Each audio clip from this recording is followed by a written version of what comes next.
Hi, Jack. Who's a good boy? Who's a good boy? Come on. How's that? Oh, he's a good boy. Hey. Oh, thank you. Thank you. Does your dog jump on you? Get excited when they come and see you? Get excited when your friends come over and see you?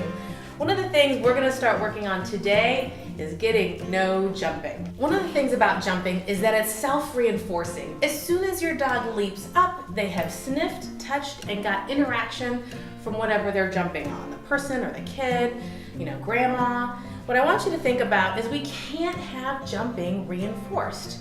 So the first step is be prepared. I want your dog to be on a leash. Your dog has to be on a leash for no jumping because there's two parts to this no jumping exercise. One is training, building up that the dog gets interaction and reinforcement for not jumping on people, and management. Because if you have a really excited dog lover, no matter how much training you're doing, sometimes they'll undo your training on you with that bent over happy face, excited greeting. Right, Jack? Hey. Okay.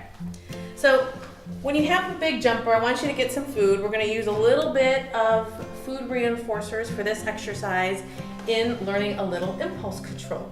You're gonna take that piece of food. I want to know that the dog likes it and eats it. Yep, he likes it. And I want to know that if I hold it up here, if I hold it way above the dog's head, that he is willing to stay put for it. If he starts to jump for it or even arch his head, I went, oh, he doesn't earn it, and the food goes away. And we come down. Yes, we'll give it to him. That was really good. Jack is actually a pretty big jumper, so him holding back from his interest in jumping. Good boy. Yes, good boy. The reason this exercise works is because I am manipulating the association that staying on the floor, whether in a sit or a stand, it really doesn't matter, that the dog will always predictably get fed if they hold their position. If you notice, I'm not cueing anything. I'm just giving him a new outcome, a new consequence. Come on. Good boy, can you get it? Oh. Yes, good job. Good job.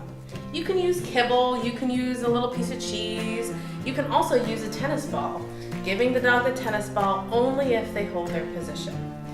The other part of training is making sure that your dog is able to not be successfully reinforced for jumping.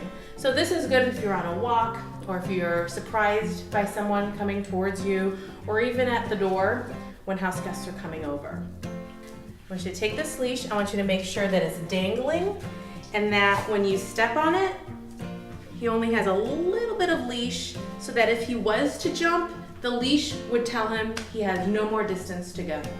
I don't have to cue it and he gets self-corrected, that this is as much space as he gets. So if we get a really excited dog greeting from a person, I know that they're not gonna undo some of the training I'm working so hard for. Jackie. There. How are you, my son? Huh? How are you?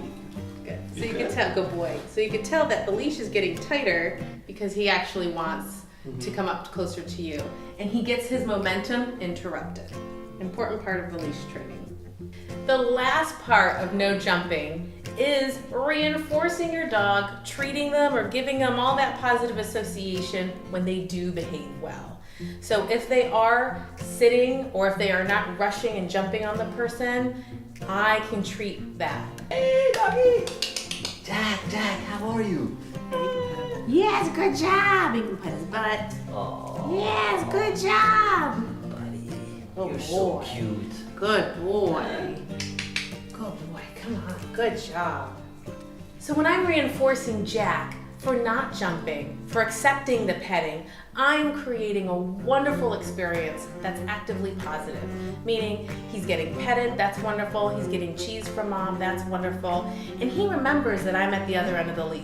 So should I need to take him away from the greeting for whatever reason, he knows that I'm there, ready to listen and move away.